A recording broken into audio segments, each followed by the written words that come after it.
Assalamualaikum warahmatullahi wabarakatuh. Alhamdulillah, assalatu wassalamu ala rasulillah wa ala alihi wa sahbihi wa mawalah. La hawla wa la quwata illa billah.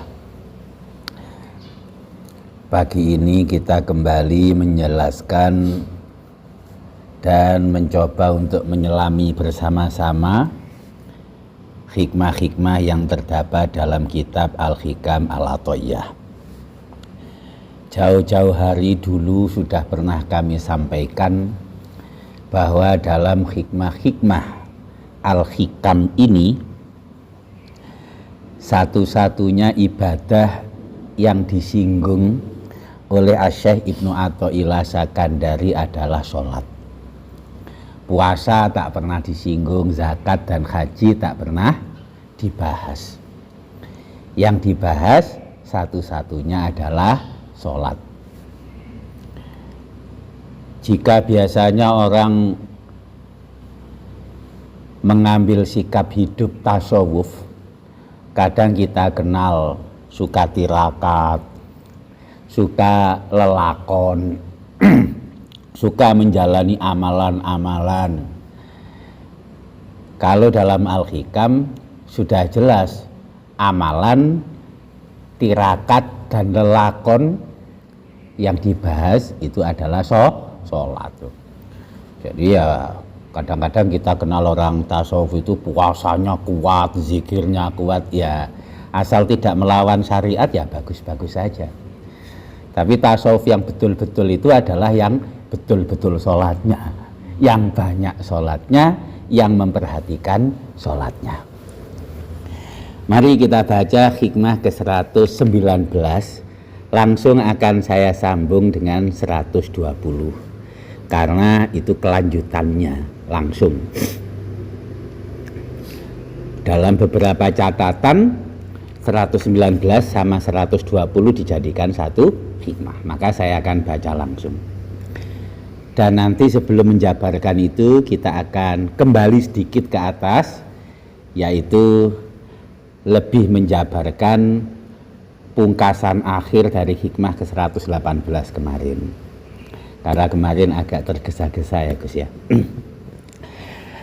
Kita baca 119, 120.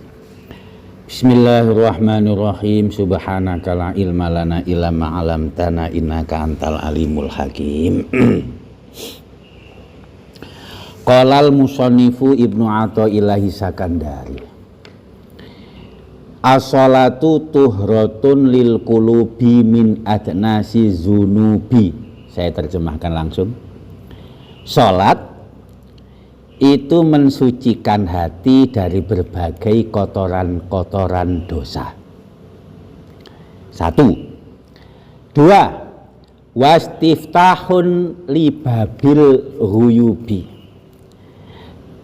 dan membuka pintu kegaiban, membuka tirai kegaiban.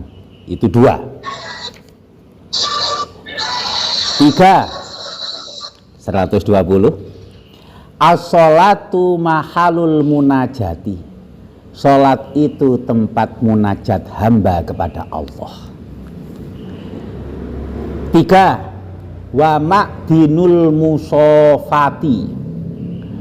Sholat itu ladang. Ma'din itu sebenarnya tambang, tapi sekarang ngomong-ngomong tambang agak sensitif ya kan. Wa ma'dinul musofati, dan tambang penuh keistimewaan. Tatasi'u fiha mayadinul asrori. 5. Di mana di dalamnya sungguh luas berbagai rahasia-rahasia batin. Wa tasruku fiha syawarikul anwari. 6 terakhir. Dan begitu cemerlang berbagai cahaya-cahaya. Ada 6 nikmat, ada 6 buah, ada 6 hal yang bisa kita gapai dan kita rasakan dalam sholat yang dicatat oleh Ibnu Athaillah Sakandari. Tentu selain itu sangat banyak, tetapi 6 ini. Baik, itulah hikmah ke-119 dan 120. Dan ini sebenarnya tidak ada hubungannya, dalam beberapa tempat itu dijadikan hikmah berbeda. Kita baca juga, alima wujudadh-dha'fi minka faqallala a'dadaha. Allah Maha tahu akan lemahmu dalam sholat itu, maka Allah sedikitkan bilangan sholat dari 50 jadi 5. Wa alima ihtiyajaka ila fadlihi, tapi Allah juga Maha tahu butuhmu pada karunia dan pemberian Allah, maka sekalipun sedikit bilangannya, fakasaro amdadah, Allah melipat gandakan pahala-pahalanya, Allah melipat gandakan dan memperbanyak pemberiannya dalam sedikit sholatnya itu. Baik, itu adalah hikmah ke-119 dan 120. Rekan-rekan yang saya muliakan, seperti kami sampaikan tadi, sebelum kita membahas 119, kita ingin membaca sedikit hikmah ke-118 kemarin. Bahwa berbagai taat, berbagai jenis dan ragam ibadah yang telah ditetapkan oleh syariat, Asy-Syaikh Ibnu Athaillah Sakandari dalam hikmah ke-118 kemarin menyatakan bahwa liyakuna hamuka iqamata sholati la wujuda sholati. Semua ibadah-ibadah itu yang bermacam ragam itu, ketaatan-ketaatan yang banyak macamnya itu, agar menjadikan cita-citamu adalah iqamatus sholah, bukan sekedar adanya sholat. Kenapa? Fama kullu musollin mukimun, karena tidak setiap orang yang sholat itu muqimus sholah. Tidak setiap orang yang sholat telah menyelesaikan dan menunaikan iqamatus sholah. Rekan-rekan yang saya muliakan, aqimus sholah, iqamatus sholah, iqamis sholah, muqimus sholah, itu adalah beberapa redaksi yang ada dalam Al-Quran. Kalau kita baca Al-Quran, kita sedikit teliti, ya jangan sedikit neliti Al-Quran, yang dalam telitinya, setiap konteks perintah Allah atau setiap konteks kalam Allah dalam Al-Quran yang ada kaitannya dengan iqamatus sholah, iqamis sholah, muqimus sholah, konteksnya itu fi mahalil madhi, dalam konteks terpuji, dalam konteks baik. Kalau hanya sholat saja, kadang-kadang konteksnya buruk. Yang paling kita kenal, fawailul lil musollin. Tidak pernah ada fawailul lil mukimil. Sholat tidak ada. Allah dalam Al-Anfal 35 menyinggung sholatnya orang yang buruk. Wa ma kana sholatuhum indal bai'i illa muka'aw wa tasdiyah. Bagaimana Allah akan mengampuni orang-orang munafik zaman dulu, orang-orang kafir zaman dulu itu? Sekarang tentunya juga masih ada. Ketika mereka sholat di dekat Baitullah, mereka sholatnya bertepuk tangan, siul-siul, gak serius.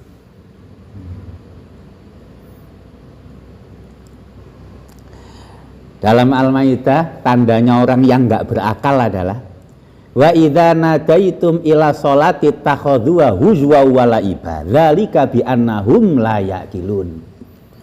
Ada orang-orang kalau engkau panggil, kau ajak sholat, mereka menjadikannya main-mainan, mereka menjadikannya remeh-remehan, laiba walahwa. Kenapa?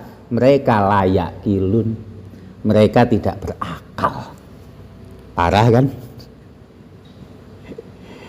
Kita tidak ada pilihan kecuali kita mencintai, menikmati sholat ini, kecuali kita menjadikan sholat sebagai aktivitas dan amal yang kita lakukan dengan kesungguhan, dengan keseluruhan. Tidak ada pilihan. Dan melakukan sholat dengan kesungguhan dan keseluruhan yang kita miliki, itulah sholat yang bisa jadi masuk dalam iqamatus sholah, muqimus sholah. Rekan-rekan yang saya muliakan, maka terkenal sekali sebuah pameo, al-musalluna kasirun wal muqimuna qalilun. Orang yang sholat itu banyak, tapi orang yang muqimu sholah sedikit. Ini pernyataan dan slogan yang banyak bertebaran di antara para ulama-ulama, terutama ulama sufi. Tetapi yang jelas lebih terkenal lagi adalah pernyataan dari Ibnul Qayyim. Beliau mengatakannya lebih ketat lagi. Beliau itu mengatakannya malah begini ya. Orang yang sholat itu sedikit ya, lebih sedikit lagi orang yang muqimus sholah. Jadi kalau beliau mengatakan begini, innal musallina finnasi qalilun wa muqimus sholati minhum aqallul qalil. Orang yang sholat sedikit, lebih sedikit dari sedikit adalah muqimus sholat. Itu pernyataan dari Ibnu Qayyim, dan itu sesuatu yang nyata. Jadi ini seperti perkataan dari yang mulia Sayyidina Umar bin Khattab. Jadi qalilul hajj kathirur rabbah. Orang yang haji itu sedikit, tapi yang datang ke Mekah banyak. Betul kan? Apalagi saat ini. Belanja, jalan-jalan, niatnya apa? FOMO atau apa sekarang? Itu enggak tahu ya. Enggak ngapa-ngapain umroh, enggak ngapa-ngapain. Yang haji itu berjuta-juta. Katanya yang daftar haji, tapi kata Umar bin Khattab sejak dulu, orang yang haji itu sedikit, yang datang ke Mekah banyak. Orang yang sholat banyak, yang muqimus sholah sedikit.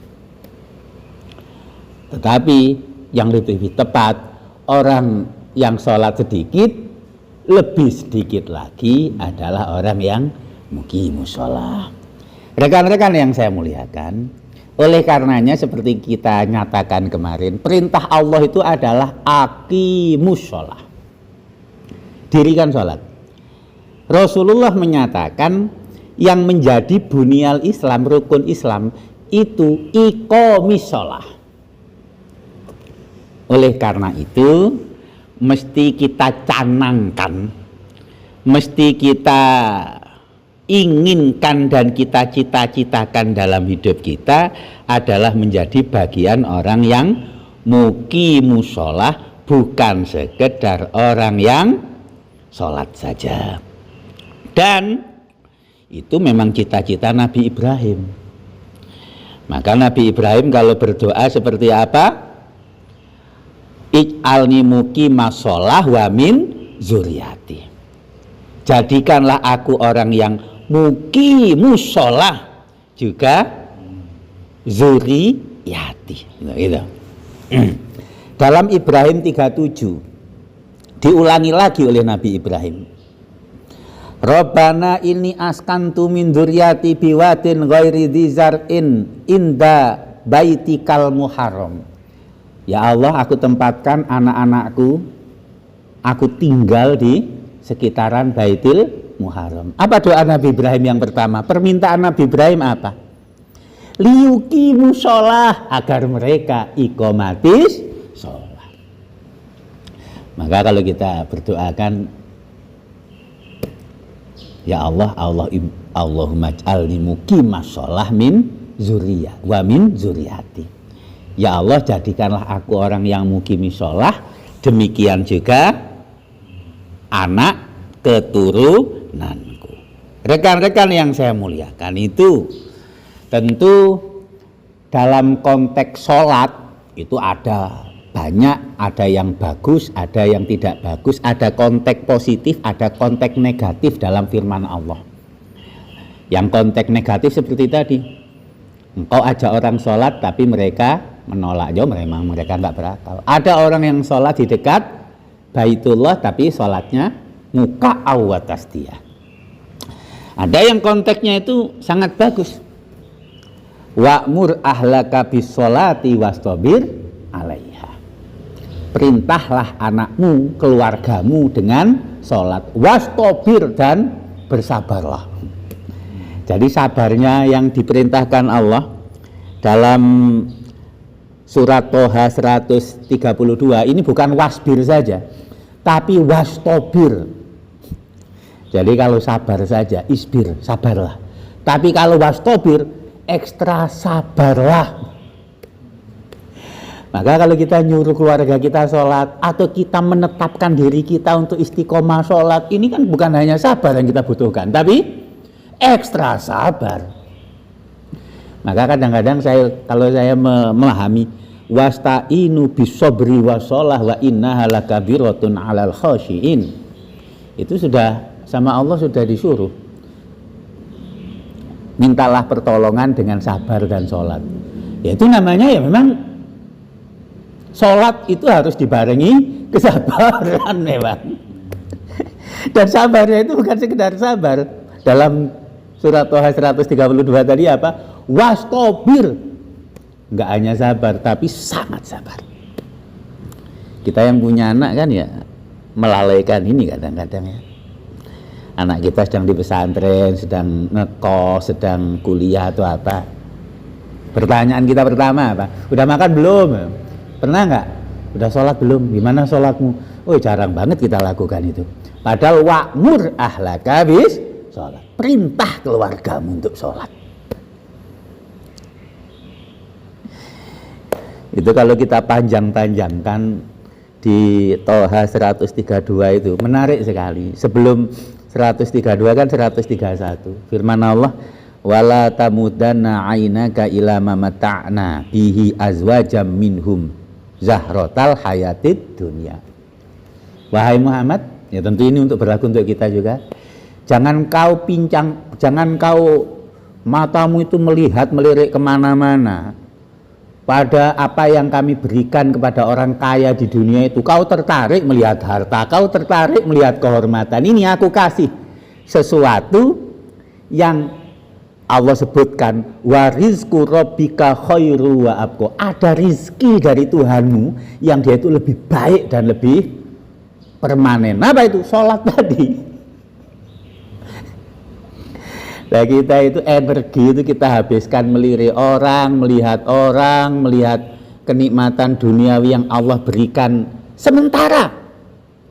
Yang pasti musnah itu kepada siapa yang kaya, kepada siapa yang sejahtera. Ada rizki yang Allah berikan kepada kita. Tapi kita nggak sungguh-sungguh memikirkannya. Nggak sungguh-sungguh kita dalam keseriusan melakukannya, memahaminya, menikmatinya. Yaitu sholat. Ini rezeki dari langit ini. Bentar lagi surat Mi'raj ini. Langsung dijemput oleh Rasulullah di langit. Ada yang lebih mulia dari ini? Oh, tidak ada. Tidak ada. Fama kullu musallin mukimun. Tidak setiap orang yang sholat itu mukim. Ya. Nah. Dan kita upayakan bagaimana kita bisa untuk mukimus sholat. Ya. Rekan-rekan yang saya muliakan, mari kita baca hikmah ke-119 sebagai implementasi daripada bagaimana cara-cara kita untuk mengikuti musola itu. Untuk mendapatkan nilai-nilai iqamati sholah itu kita jabarkan dalam 119. Rekan-rekan yang saya muliakan, sebelum itu memang saat ini ya betul-betul ya, apa yang menjadi identitas kita sebagai orang beriman itu ya nampaknya sholat ini. Ayo kita hitung aja lah.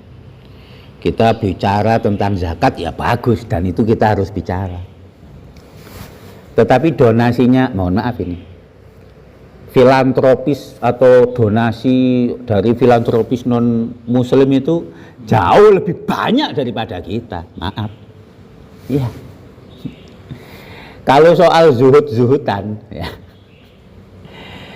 Anda cari itu pertapaan-pertapaan orang Katolik gitu. Mereka zuhudnya luar biasa. Jadi kalau soal puasa, zuhud, ya kita tidak bisa jadi milik kita saja dan jadi identitas kita saja. Tapi kalau sholat tidak ada yang lain. Makanya ya sholat ini menjadi parameter kita, betul-betul menjadi parameter kita. Maka Imam Ahmad bin Hanbal itu sampai mengatakan begini, hadzuka fi sholati hadzuka fil Islam. Seperti apa bagian hidupmu, bagian hatimu, bagian perhatianmu pada sholat, yaitu sesungguhnya perhatianmu pada Islam itu. Ya, ini mengingatkan kita yang hadis yang saya sampaikan kemarin, yang man aqoma sholat takot aqomadin, wa man adama sholat takot. Itu walaupun hadis itu hadis yang tidak sahih ya. Siapa yang mendirikan sholat itu mendirikan agama. Itu memang hadis itu tidak sahih. Tapi ditanggapi oleh Imam Ahmad. Seberapa serius, berapa sungguh-sungguh kita perhatian kepada sholat, yaitu bagian yang kau berikan dari hidupmu pada agamamu. Nggak ada yang lain lagi sekarang. Itu ya. Baik. Baik. Kita akan baca hikmah ke-119. As-sholatu tuhratun lil qulubi min atnasid dunubi. Sholat itu bisa mensucikan hati dari berbagai dosa-dosanya. Dosa-dosa hati maupun dosa-dosa yang lain. Rekan-rekan yang saya muliakan, tentu sudah terkenal sekali dalam kitab fikih ketika kita melaksanakan sholat 5 waktu oleh Rasulullah digambarkan itu adalah sholat 5 waktu yang kita kerjakan itu bagaikan kita di depan rumah itu ada sungai yang jernih, 5 kali kita mandi tentu akan mendapatkan kebersihan, tentu akan mendapatkan kesucian. Itu gambaran dari Rasulullah yang sering kita temukan dalam kitab-kitab fikih. Saya akan bacakan sebuah hadis. Hadis ini sahih. Bahkan hadis ini tergolong hadis yang mutawatirul makna. Jadi hadis paling tinggi itu adalah hadis yang mutawatir tentu ya. Tapi hadis ini mutawatirul makna artinya apa? Memang berbagai matannya berbeda-beda, berbagai redaksinya ada yang tidak sama, tapi maknanya dan artinya sama, serupa. Maka disebut mutawatirul makna. Hampir atau ya bisa dipastikan ini adalah pernyataan dan sabda Rasulullah Muhammad Sallallahu Alaihi Wasallam. Rasulullah dawuhnya begini. Ala adulukum ala mayukafirullah bihil khotoya wa yarfa'u bidarajat. Mau ndak aku kasih tahu kalian apa yang Allah menghapus kesalahan-kesalahan dan Allah meningkatkan dan menaikkan derajat? Ada 3. Al-khudyu ilal masajid, langkah-langkah ke masjid. 1. 2, isbaghul wudu indal makarih, menyempurnakan wudu bahkan ketika saat-saat kita nggak suka. Pak Azril pernah di Jerman kan, kalau wudu katanya dingin banget di sana ya. Nah, ya gitu namanya. Kita kalau wudu dalam keadaan nggak suka itu isbagh kita sempurnakan atau sedikit-sedikit aja ya. Dan kemudian wantidharu sholati ba'da sholati, dan menanti sholat setelah sholat. Kemudian Rasulullah menutup sabda beliau ini dengan fadzalikar ribat, itu adalah ribat. Ribat itu benteng. Kalau zaman sekarang, kalau kita ke mana, ke Yaman, pondok pesantren di sana itu namanya ribat. Ya, ribat. Kalau kita di sini kan ma'had ya. Kalau di sana ribat. Rekan-rekan yang saya muliakan, ada 3 hal yang membuat Allah menghapus dosa-dosa dan meningkatkan derajatmu. Kelihatannya kan remeh betul ya. Apa? Banyak langkah-langkah ke masjid. Makanya Pak Haji Azril ini kalau ke masjid kan jarang pakai motor ya, karena ini tadi langkah-langkah. Ya enggak juga, Allah masa enggak tahu cara menghitung putaran roda motor ya. Tapi yang disebutkan Nabi itu memang khutbah. Khutbah itu langkah kaki. Itu. Yang kedua, isbaghul wudu. Ini penting sekali. Kita boleh meremehkan kadang-kadang ini, tapi ini penting. Saya itu termasuk orang yang percaya bahwa memulai sholat yang khusyuk adalah dengan dimulai wudu yang sempurna. Karena Nabi itu kalau memesankan isbaghul wudu, ya, dalam hadis yang sudah dihafal oleh Gus Bruri itu loh ya, dalam Bulughul Maram di awal-awal, orang kalau sudah menyempurnakan wudu, di akhirat itu akan bersinar tangannya, mukanya, dan dari wudu itu. Tapi Nabi menyebutkan apa? Isbagh. Wudu itu yang benar. Tapi ya tentu jangan tabdzir. Banyak air yang kita buang ya enggak. Terukur tapi sempurna. Itu namanya isbagh. Cobalah. Kalau kita memulai wudu dengan begitu baik. Kita wudu itu sudah kita persiapkan dengan begitu sesempurna mungkin sebisa kita. Itu adalah langkah awal untuk menuju khusyuk sholat, untuk menuju sholat yang baik. Makanya jangan-jangan kita sholat kemana-mana ini karena wudhu kita kemana-mana. Sebenarnya bukan hanya di hadis, ya sebenarnya hadis Rasulullah ini ya sudah sangat kompatibel dengan firman Allah dalam 114 dari surat Hud. Wa aqimi sholata tarafain nahar wa zulfam minal lail innal hasanati yudhibnas sayyiati, gitu kan. Jadi dirikanlah sholat di ujung dan pangkal hari dan juga di saat malam, sesungguhnya kebaikan-kebaikan bisa menghapus keburukan-keburukan. Itu firman Allah. Makanya hadis ini kompatibel dengan firman Allah tersebut. Dzalika dzikra lidzakirin. Jadi Allah menyebutnya zikra lidzakirin. Ya itulah zikirnya orang yang berzikir, yang ingat kepada Allah. Dan terakhir, intidharu sholah ba'da sholah. Ini penting sekali. Menunggu sholat setelah selesai sholat. Rekan-rekan yang saya muliakan, para ulama mengatakan bahwa intidharu sholat itu bil jasadi wa bil qalbi. Pertama, intidharu sholat dengan badan. Yang kedua, intidharu sholat dengan hati.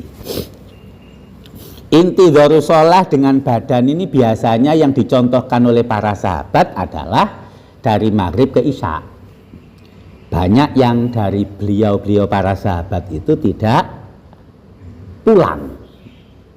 Maka Anas bin Malik ketika mengartikan tata jafa junubuhum, jadi badan mereka, atau lebih tepatnya apa ini,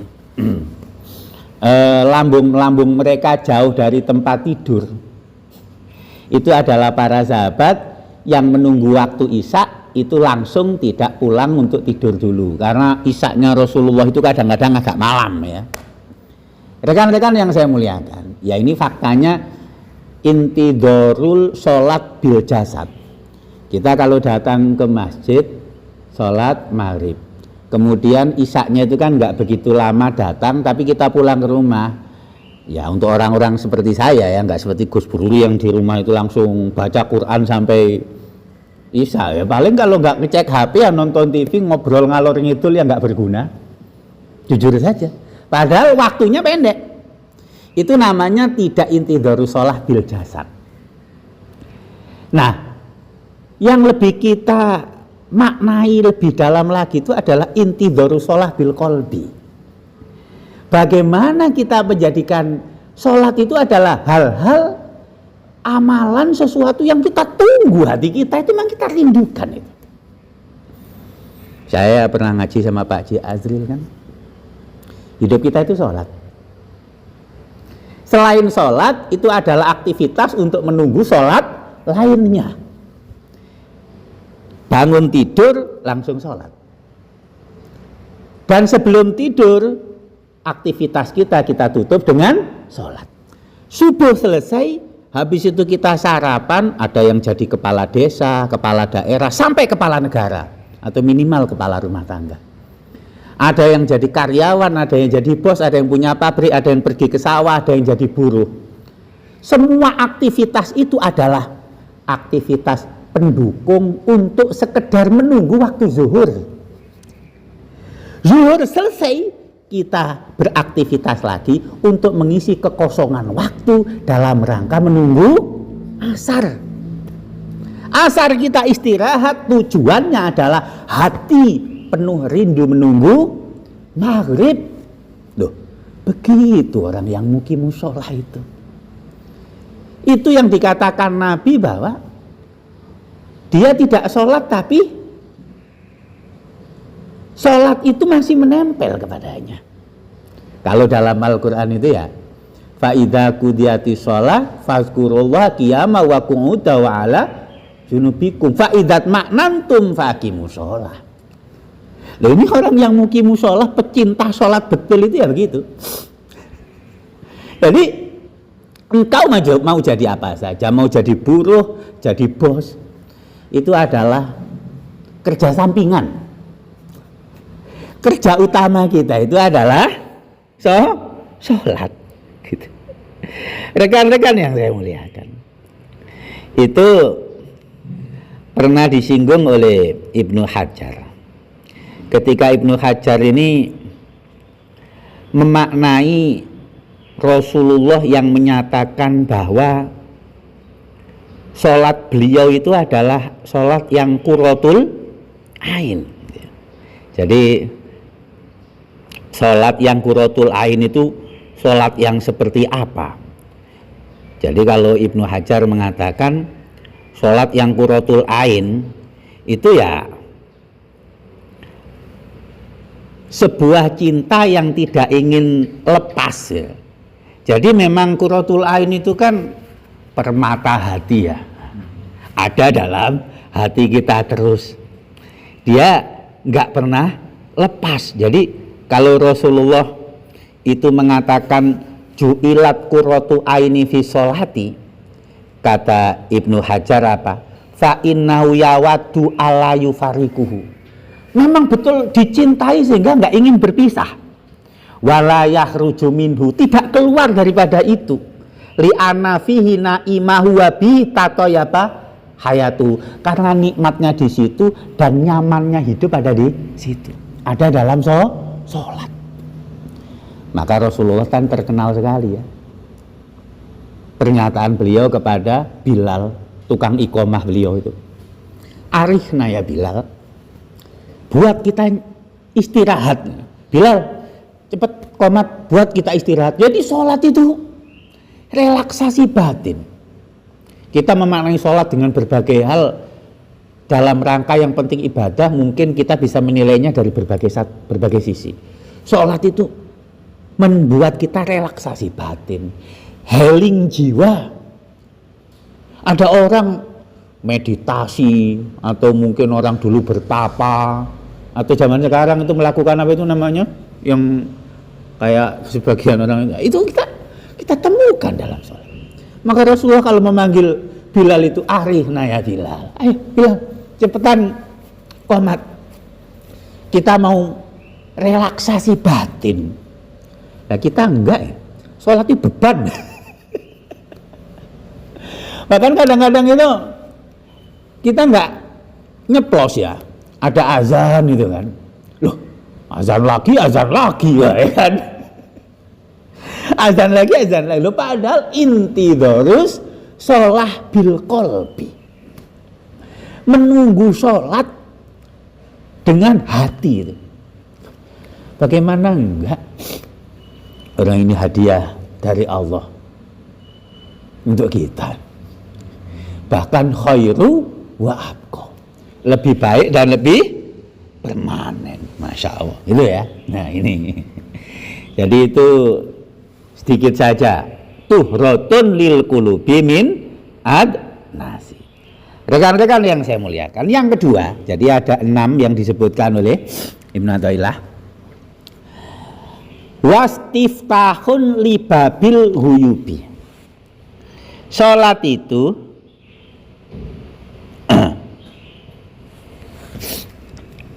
membuka tirai kegaiban.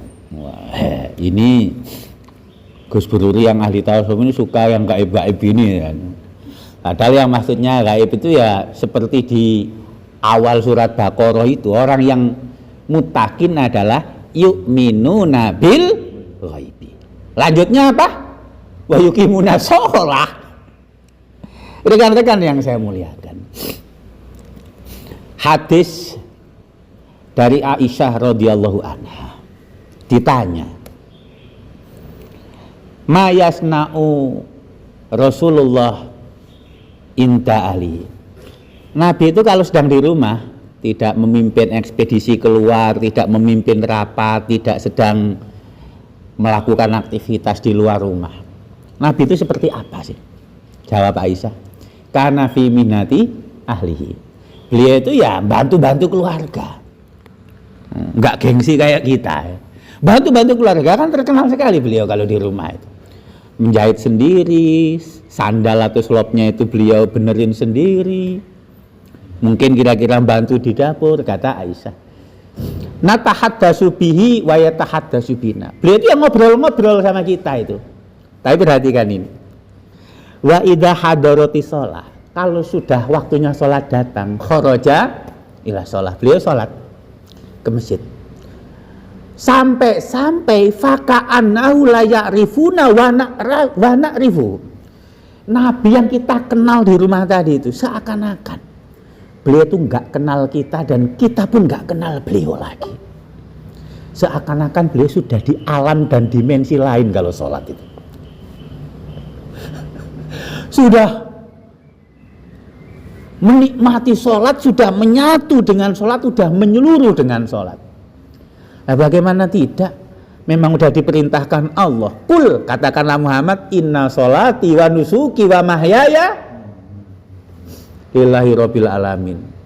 Wajah tu wajhiya, kan ya sudah dicontohkan sama Rasulullah. Makanya Rasulullah itu kalau kata Sayyidah Aisyah kalau sholat, faka'annahu la ya'rifuna wa la na'rifu. Seakan-akan kalau beliau sholat itu sudah bukan beliau, sudah begitu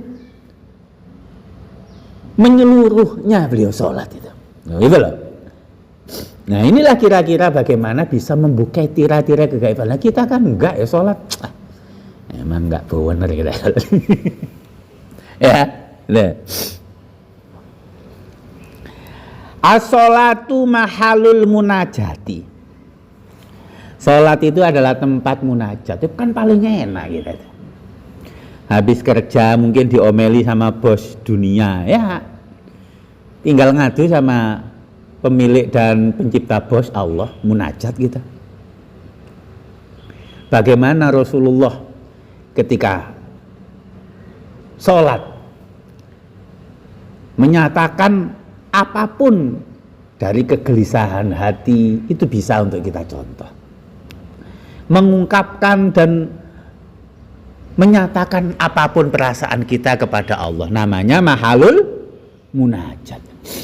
Ya karena curhat sama manusia ini pasti kita akan mentok, kecewa terus. Loh, Allah kan memberikan kesempatan munajat kepada Allah. Wa ma'dinul musofati. Jadi ma'din itu adalah tambang. Kalau kita mengeksploitasi batu bara, tambang emas, aduh itu ribet. Selain juga mengganggu alam, menjadi bertengkar dengan kawan dan rekan. Nah inilah ada tambang yang diberikan oleh Allah kepada kita. Ma'dinul musofat, keterpilihan, istimewa. Musofat itu akar kata daripada Mustafa. Mustafa yang dipilih. Abahnya Jakban namanya Haji Mustafa ya. Yang dipilih. Rasulullah itu Mustafa, manusia pilihan. Ingin istimewa, ada tempatnya, sholat itu. Maka tadi kata Ibnul Qayyim, apa? Orang yang sholat sedikit, lebih sedikit lagi, lebih sedikit dari yang sedikit adalah itu tadi. Tatasi'u fiha mayadinul asrori, dalam sholat itu berbagai rahasia dari Allah disingkap. Kita mendapatkan banyak hikmah yang tidak kita ketahui.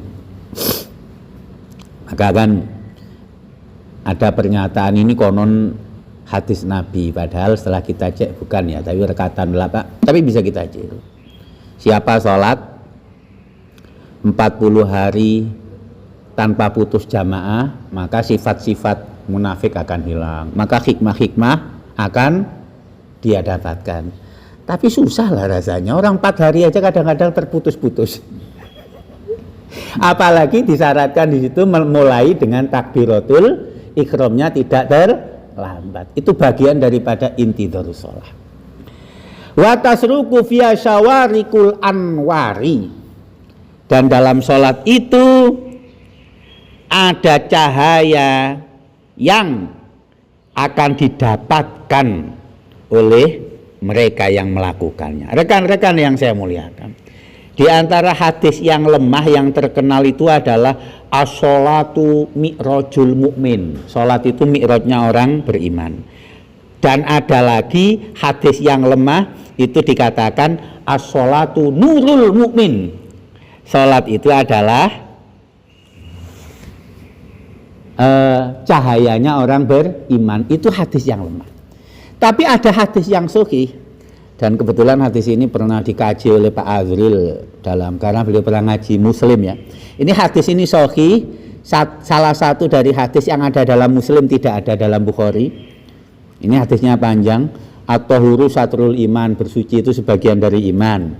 Alhamdulillah itu memenuhi timbangan. Kemudian kata Nabi apa? As-sholatu nurun, kata Nabi. Salat itu adalah cahaya. Rekan-rekan yang saya muliakan, ini banyak sekali dan kalau kita kembangkan sangat luas sekali. Tapi saya ingin menutup kajian kita pagi hari ini yang sudah agak siang dengan salah satu kisah yang boleh jadi harus menginspirasi kita, adalah seorang tabi'in mulia, Sa'id bin Musayyib bin Hazm. Sa'id bin Musayyib ini adalah menantu Abu Hurairah, kita kenal. Kalau ada orang dari tabi'in yang paling mulia, paling agung, pasti top 5-nya Sa'id bin Musayyib ini masuk. Kalau bukannya beliau adalah orang paling agung dari tabi'in. Beliau tabi'in karena lahirnya sudah di masa pemerintahan Umar bin Khattab.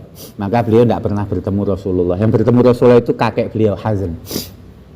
Rekan-rekan yang saya muliakan, biar cepat saya langsung saja. Sa'id bin Musayyib ini terkenal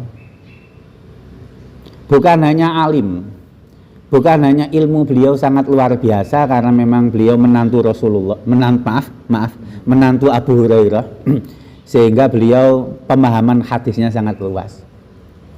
Beliau itu adalah orang yang bahkan dimintai fatwa saat Ibnu Abbas dan mertuanya Abu Hurairah masih hidup, sahabat-sahabat mulia itu masih hidup.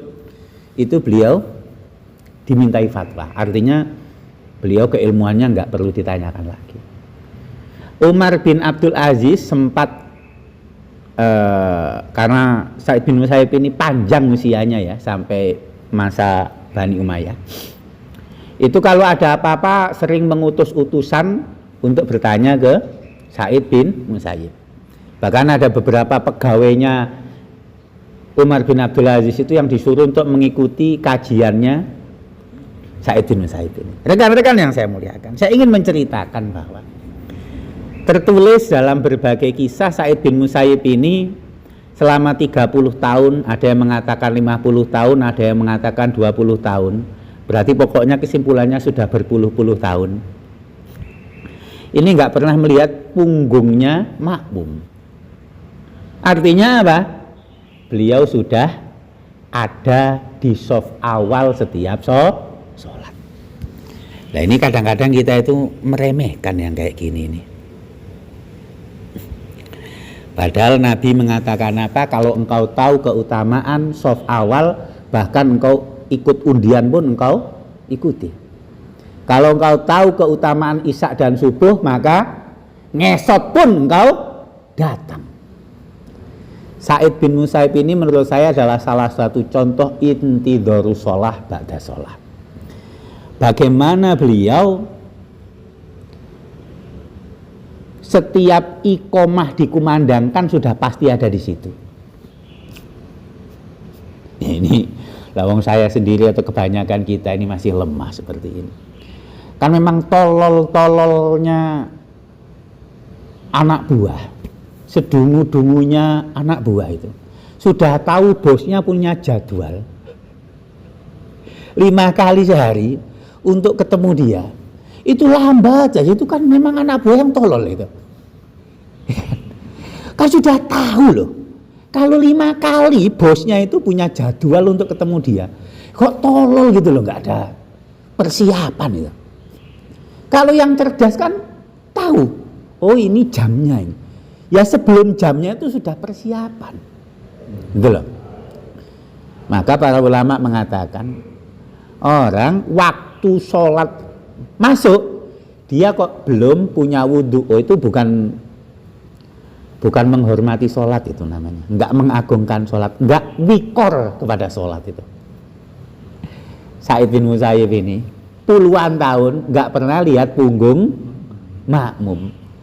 Ima dia jadi imam, ima punggungnya imam yang dilihat, gitu. Maka wajar kalau beliau kemudian menjadi salah satu tabi'in paling mulia. Padahal mohon maaf ya. Kerjaan beliau itu adalah jualan minyak. Padahal mohon maaf, beliau itu orangnya nggak rupawan.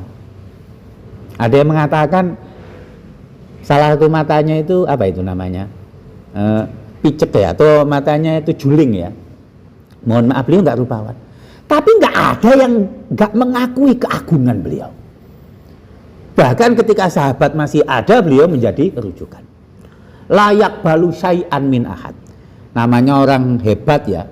Beliau itu kan pasti punya jatah di Baitul Mal. Itu nggak pernah beliau ambil. Nggak kayak kita minta jatah terus.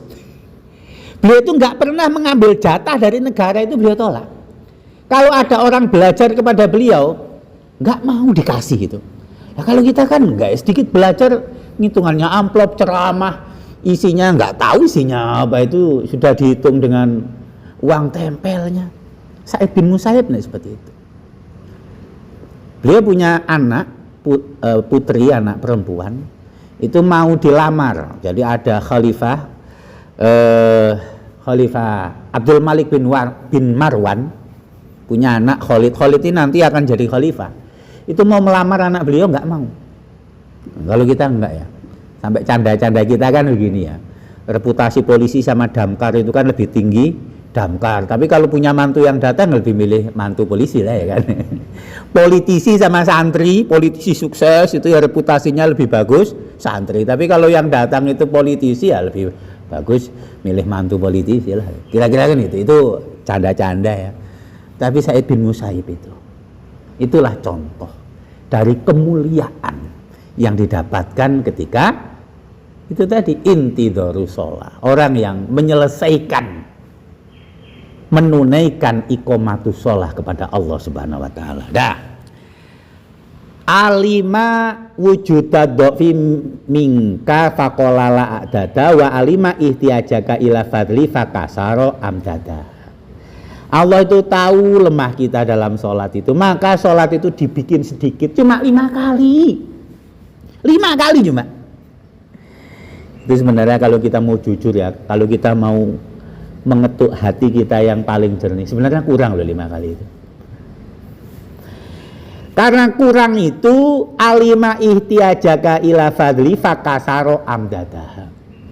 Walaupun 5 kali, tapi Allah memberikan berbagai karunia di dalamnya berlipat-lipat. Udahlah. Memang muamalah itu tidak ada yang menguntungkan pasti kecuali bersama Allah. Kalau muamalah sama Allah pasti untung. Keburukan saja bisa menjadi kebaikan. Kita berbuat buruk taubat baik juga. Kita berbuat dosa istighfar baik juga. Mana kita temukan seperti itu? Apalagi kebaikan seperti sholat. Maka sholat yang 5 ini betul-betul lah, yang sedikit ini betul-betul kita upayakan untuk kita bisa menjadi bagian muqimus shalah di dalamnya. Rekan-rekan, itulah ya, ini sudah panjang sekali sebenarnya kalau bicara sholat nggak ada habis-habisnya. Dan mudah-mudahan kita bisa melaksanakan apa yang menjadi perintah Allah. Kita meniru baju Nabi belum tentu, meniru akhlak beliau ya belum tentu juga. Banyak sekali berbagai aspek kehidupan yang kita gagal untuk mengikuti Nabi. Tapi kita sadar tidak bahwa 5 waktu yang kita lakukan ditambah qiyamul lail kita, ditambah duha kita, ya seperti itulah Nabi sholat. Masa kita nggak menikmati sebuah aktivitas yang diturunkan oleh Rasulullah dari generasi ke generasi sampai kita? Itu keterlaluan betul itu. Sebuah amalan yang bisa kita lakukan seperti amalan yang dilakukan oleh orang tercinta kita, makhluk paling mulia Rasulullah Muhammad sallallahu alaihi wasallam. Allahumma sholli ala Muhammad. Kurang dan khilafnya saya mohon maaf. Ini agak panjang Gus Pururi sampai out. Ala minkum idina syiratal mustaqim. Assalamualaikum warahmatullahi wabarakatuh.